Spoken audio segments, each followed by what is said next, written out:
내일 폭염이 기승을 부릴 때는 태풍이라도 좀 왔으면 했는데 6년 만에 한반도를 관통한 태풍이 진짜 옵니다. 바로 10호 태풍 쏠릭인데요. 오늘 오후 제주 지역을 시작으로 내일은 전국이 태풍의 영향권에 들겠습니다. 네, 특히 이번 태풍은 거센 비바람을 예고하고 있어서 주의가 요구되고 있습니다. 전문가와 함께 관련 내용 짚어보겠습니다. 네. 한국기상산업협회 김승배 본부장 자리하셨습니다. 어서 오십시오. 어서 오세요.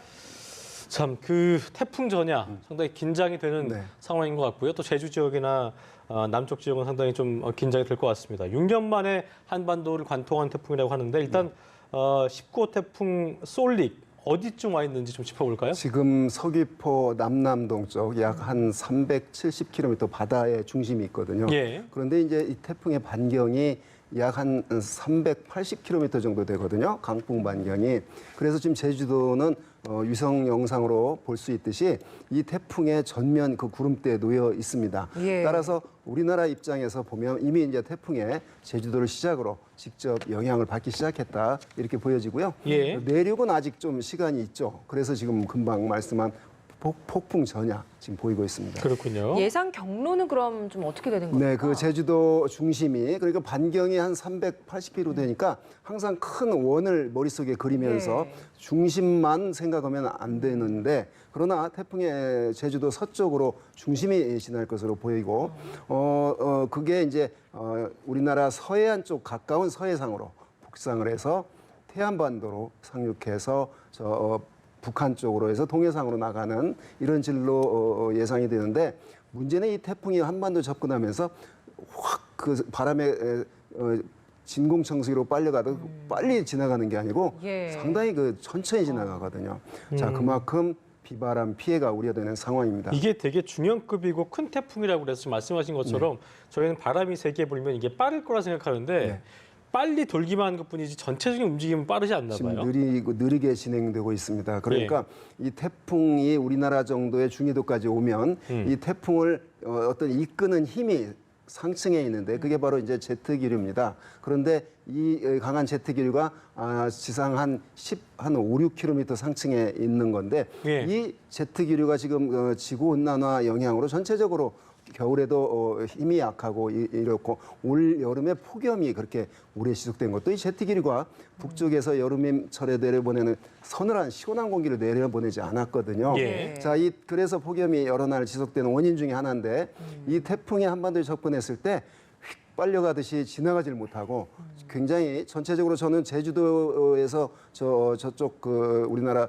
속초 위 북한 그쪽으로 빠져나갈 때까지 적어도 한 24시간에서 한 30시간 이렇게 지나갈 것으로 하루 이상 지날 것으로 예상이 되기 때문에 그만큼 바람 피해를 1시간이라도 더 받는다는 얘기죠. 그럼 수도권에는 그럼 언제쯤 좀 수도권 접근하는 건 이제 24일 새벽 그러니까 정도로 예상이 되니까 금요일이에요? 24일이면 금요일이네요. 네, 새벽 정도에 수도권을 지나는 수도권만 생각한다면 그런데 이제 오늘 벌써 저희가 제주도에 금요일 같은 경우는 그 새벽. 영동 지역 생각했는데 아닌가 봐요. 그게 이제 오후쯤 되니까 오후쯤이고. 그러니까 그러니까는 23일 밤 사이에 수도권 가장 접근하는 걸 보는데 뭐 시간을 정확히는 그렇죠. 예측이 어렵지만 변수가 있기 때문에. 23일 밤, 24일 새벽 될 것으로. 보통 이게 그 해안선을 따라서 계속 세력을 불려가면서 올 것이냐 아니면 이제 육지로 무트로 들어오게 되면 세력이 급격히 약해질 수 있는 가능성도 그렇죠. 있기 때문에 만약에 지금 말씀하신 것처럼 태안반도를 따라서 서해안을 따라서 올라오다가 수도권 들어오게 될 경우가 아주 가장 안 좋은 시나리오 아닙니까? 그렇죠. 그러니까 만약에 남해안에 상륙하면 태풍은 장애물이 없는 바다를 지날 때와 육지를 지날 때는 힘이 급격히 약해지거든요.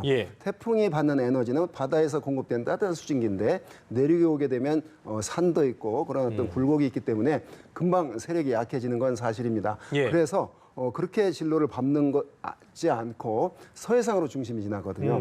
그러면 태풍의 진행 방향의 오른쪽은 우리나라가 중위도이기 때문에 편서풍의 힘이 있고 플러스 태풍은 반시계 방향을 하고 그렇죠. 그래서 편서풍의 힘 태풍의 그 회전력 더해지는 오른쪽이 더 위험하다 그래서 위험 반원. 태풍 진행 방향의 왼쪽이 오른쪽보다는 좀 덜 바람이 강하다 해서 가항 반원 이렇게 말하는데 우리나라 서해상으로 중심이 되니까 한반도 전체가 위험 반원에 들게 되는 그러겠네요. 거죠. 이 중심 부근에 지금 최대 풍속이 우리가 자동차 문화이기 때문에 초속으로 표현하는 것보다 시속으로 표현해 보면 시속 150km 정도의 강력한 바람이 불게 되고, 예. 자 날아갈 거 날아가고 뭐 다 이런 현상, 간판이 날아가고 특히 그 간판 조심해야 되는 게 그 태풍 2003년도 매미가 왔을 때 그 간판에 맞아서 사망자도 생기고 이랬거든요. 자, 그래서 지금 고요하지만 아마 이제 내일 밤쯤에 뭐 전국이 날릴 거라고 봅니다. 이동 경로에 대해서 이야기를 좀 예. 해주셨는데 서해안 지역으로 갔다가 이렇게 뭐 24일 새벽 정도에 대한반도 쪽으로. 네, 수도권 정도에 상륙할 수 있을 네. 것이라 이야기를 하셨는데 이 변경 가능성이라고 해야 될까요? 유동성은 좀 없는 거죠. 이게 뭐 변경이란 건 갑자기 방향을 뭐 서쪽으로 튼다거나 동쪽으로 이런 변경 가능성은 기상 지금 환경상 그런 현상은 없을 것 같고요. 예. 이 태풍이 지금 따라서 움직이고 있는 곳은 북태평양, 눈에 보이지 않는 북태평양 고기압이라는 거대한 산 가장자리로 산과 산 사이 계곡물이 흐르듯이 그렇게 가거든요. 변경이라는 건 더 오른쪽으로 붙느냐, 더 약간 뭐 10km, 20km 서쪽으로 가느냐 이 차이지 태풍에 그건 어떤 영향권 안에 있는 건 어쩔 수 드는다고 없는 보기 상황이에요. 때문에 이 태풍이 방향을 서쪽으로 좌회전을 하거나 이런 가능성은 없습니다. 그렇군요. 일단 저희가 조금 어쨌든 위험을 피해야 되기 때문에 김나연 네. 앵커가 좀 다른 가변성을 좀 네. 얘기해봤지만 그럴 가능성이 크지 않다는 걸 네네. 저희가 좀 확인을 했고 일단 6년 만에 한반도를 관통하니까 예전에 이제 뭐 그 곰파스부터 네. 그 쌍둥이 태풍이었죠. 볼라벤 네. 덴빈도 네. 그렇고 네. 상당히 좀 걱정이 많이 되고 있는 상황인 건데 최대 고비라고 한다면 네. 그럼 어느 정도 시기라고 봐야 될까요? 그러니까 제주도도 우리 나라 영토니까 자 제주도에서부터 따져 보면 예. 이미 지금 전면에 들었거든요. 그러면 내일 한 낮부터 적어도 내일 낮부터. 24일 오전까지는 우리나라 전체 어디라 할 것 없이 직접 영향권에 들기 때문에 예. 고비라고 생각이 됩니다. 이 태풍의 강한 바람과 많은 비를 동반했잖아요.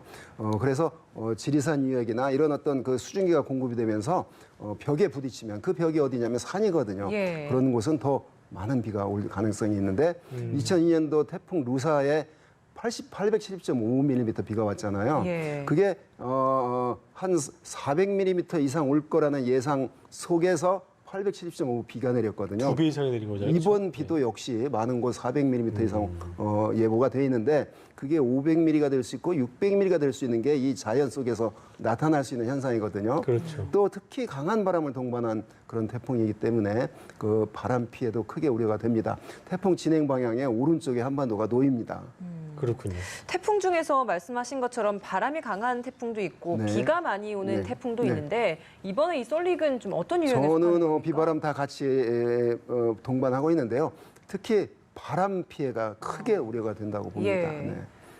그러니까 참 저희가 그 태풍을 얘기할 때 보면은 비도 비지만 태풍이니까 네. 그 바람에 대한 공포심이 상당한데 그렇죠. 어쨌든 바람이 세다는 건 그만큼 피해가 뭐 없어야겠습니다만 적어야겠습니다만 상당할 수도 있다는 걸 그렇죠. 암시하시는 거네요. 이 바람 우리나라가 이제 미국처럼 토네이도라고 하는 자동차가 막 불려 올라가고 집이 그 목재로 된 집이 하늘로 불려 올라 이런 정도의 그런 밀집도가 있는 바람은 그런 아닌 바람은 거죠. 아닌데 이 태풍이라고 하는 중규모의 거대한 그 힘을 가진 태풍 영향을 받을 때 가로수 무너지고 벽돌이 날아가고 예. 특히 간판 날아다니는 간판에 그 사망자 생기는 그런 뉴스는 태풍 올 때 종종 나타나는데 네. 2003년도 태풍 매미 때 우리나라에서 가장 강한 바람이 불었는데 초속 60m의 최대 순간 풍속을 기록했거든요. 그때 경남 사천 부근으로 상륙했는데 마산 그 항쪽에 그 거대한 골리앗 크레인이 무너질 정도의 강한 바람이었으니까 이번 그 쏠릭도 지금 쏠릭이 접근하고 있다는 걸 거의 그냥 매우 강조하고 있는데 피해가 날 겁니다. 예, 인명 저희가- 피해 줄여야 됩니다. 인명. 예, 한반도에 상륙하고 있는 태풍 쏠릭의 위력에 대해서 이야기를 하고 있는데 이번 쏠릭이 도넛 형식의 네. 태풍이라고 이야기를 하던데 이게 네. 어떤 태풍인 건지 그 좀 태풍이 설명이 발달하게 필요할 것 되면 중심의 소용돌이 우리가 욕조에 물을 이렇게 뺄 때 보면 그 빨려 들어갈 때 가운데가 이렇게 뚫리잖아요. 뚫리죠. 태풍의 눈이라고 하죠. 그러죠. 그러니까. 그걸 태풍의 예. 눈이라고 하는데 통상 한 20km 이 정도의 폭을 갔는데 지금 이번 태풍의 눈은 더 넓어요? 아주 강하게 발달해서 한 100km 정도가 되는 그런 강한, 그래서 이제 그 조그만 게 아니라 크기 때문에 도넛형 모양을 네. 위성 영상으로 볼 수가 있거든요. 그만큼 어마어마한 위력을, 바람의 위력을 갖고 있는 태풍입니다. 그러니까 제 얘기는 태풍의 그 중간 도넛 부분의 원이 작을수록 좀 약한 거예요? 그게 발달할수록, 그러니까 작으면 그만큼 이제 힘이 태풍 자체는 원래 강한데 거기서 태풍이 약하다 그렇게 표현하면 안 되고, 태풍 중에서 강할수록 태풍의 그러니까 눈이 추진력을 더 얻는 거군요. 그 눈이 뚜렷하고 클수록. 그리고 회전력이 더 강하다는 얘기죠. 어쨌든 이게 도넛 태풍이어서 북상한다 하더라도 세력이 약해질 가능성은 크지 않다는 말씀을 해주신 거고 네. 그만큼 피해가 좀 우려되는 상황이라고 할 수 있는 거네요. 네. 곤파스 제가 아까 말씀드렸었는데 곤파스랑 비교하면 어때요? 네, 이번 쏠림? 2010년도 그 9월에 영향을 줬던 곰파스인데요. 이제 진로가 비슷하다고 그래서 지금 곰파스 예를 드는 건데, 그때 우리나라 서해상으로 거의 비슷한 진로를 밟고 지나갔는데 우리나라 군산 앞바다 지날 때 중심 기압이 970 헥토파스칼이었거든요. 이 지금 이 솔릭도 지금 현재는 950 헥토파스칼의 그 기압이 아주 낮거든요. 중심 기압이 낮다는 얘기는 그만큼 강하다는 얘기거든요. 이게 지금 그나마 다행인 건 서해, 남해, 동해에 그 여름의 폭염의 원인이 뜨거운 공기를 제공했던 바닷물이 약간 식었거든요. 그래서 태풍은 분명히 우리나라 옆에 서해 지나면서 약해질 것이면은 틀림이 없지만, 그럼에도 불구하고 곰파스 970 헥토파스칼 중심 부근에 그때 34km 초속 34km의 바람이 불었거든요. 이때 사망자 역시 5명 발생했고요. 그렇죠. 예. 피해가 1,600억 원의 피해를 그렇습니다. 봤습니다. 자, 이번 역시 얼마나 더 피해를 볼지. 이제 현대화되고 나라가 발전할수록 경제적인 피해는 더 늘어나는 게 그 태풍 피해의 그럴 수밖에 특징이기도 하고, 없겠죠. 인명피해는 줄어들죠. 이만큼 나라가 또는 언론이 막 지금 태풍에 대한 대비를 굉장히 강조하고 있지 않습니까? 네. 예. 2012년에 볼라벤과 덴빈이 또 함께 와서 피해가 네, 굉장히 네, 컸었는데 네. 이번에 솔릭 강한 세력의 태풍입니다만 이것 이외에도 지금 20호 태풍 시마론도 네. 동해로 북상하고 있다라고 네, 하던데 네. 같이 올 수도 있는 겁니까? 같이 나란히 오지는 않고요. 솔릭이 앞에 쓰고 시마론이 뒤에 쓰는데 그쪽 그 솔릭의 진로를 그대로 따라오는 형태는 아니고요. 예. 솔릭과 많은 사람이 그걸 이제 후지와라, 일본의 기상학자 이름을 따서 후지와라 효과라고 하는데, 태풍이 거의 동위도상에 나란히 있을 때, 예. 적어도 한 1000km 이내에 있을 때 강한 그 태풍이 약한 태풍을 잡아먹는다고 그러나요? 삼켜서 더 힘을 키우는 이런 효과가 발생할 수 있는데, 그게 이제 후지와라 효과. 이번 솔릭과 시마론에 대해서 후지와라 효과 얘기를 하고 있는데 예. 저는 그렇게 봅니다. 지금 이 태풍 앞선 솔릭의 강한 태풍으로 지금 이동하고 있고 뒤에 시마론이 있거든요. 이게 나란히 유도상으로 나란히 있는 게 아니기 때문에, 그래서 바로 따라오지 않고 이제 일본 쪽으로 통과할 것으로 예상이 돼서 이 두 개 세력이 합해지면서 뭐 더 폭발적인 어떤 피해를 주거나 이럴 가능성은 저는 낮다고 그래요. 봅니다. 아까 말씀하신 대로 가항반원 쪽에 위치하게 된다면, 그러니까 태풍의 왼쪽에 위치하게 된다면 뭐 일본이 안 죽겠습니다만 네, 네. 우리는 훨씬 더 덜 위험할 수 있다는 뭐 거를 이제 말씀하신 태풍의 거죠. 진행 방향에서 만약에 대하나요보로 솔릭이 빠졌다 한다면 우리나라가 진행 방향의 그렇죠. 왼쪽에 놓이게 되는 거죠. 네. 알겠습니다. 오랜만에 한반도 태풍 관통하는 태풍인데 좀 잠자코 지나갔으면 좋겠지만 그러지 않을 가능성이 크다는 말씀해 주셨는데 네. 어쨌든 대비를 해야 되기 때문에 어떤 대비가 좀 필요할지 끝으로 듣고 마무리 네, 짓겠습니다. 이미 이제 항구에서는 배 단단히 묶어두기 시작했을 예. 거고요.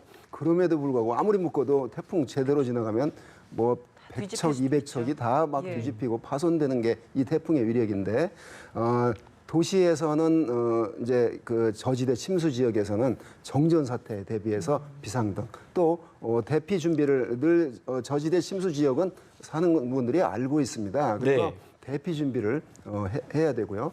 또 비가 많이 왔을 때 도로상에 걸으면 안 되겠고 전봇대나 신호등 만져서 감전사고 일단 우려돼요. 밖에 나가시면 안 되겠어요. 예. 태풍이 피크 때는 가능한다고 하잖아요. 예. 그래서 공사장 빨리 그 대비를 해야 되고요. 예. 공사장의 옥상이라거나 그 하수구 매놀이라거나 이런 데 절대 들어가면 안 되고요. 예. 알겠습니다. 그런 어떤 그 대비가 늘상 우리가 태풍이 올 때 네, 네. 맞는 그런 대비 준비해야 되겠습니다. 필요하겠습니다. 네, 지금까지 한국기상산업협회 김승배 본부장과 함께 제19호 태풍 솔릭 전망해봤습니다. 오늘 말씀 고맙습니다. 고맙습니다.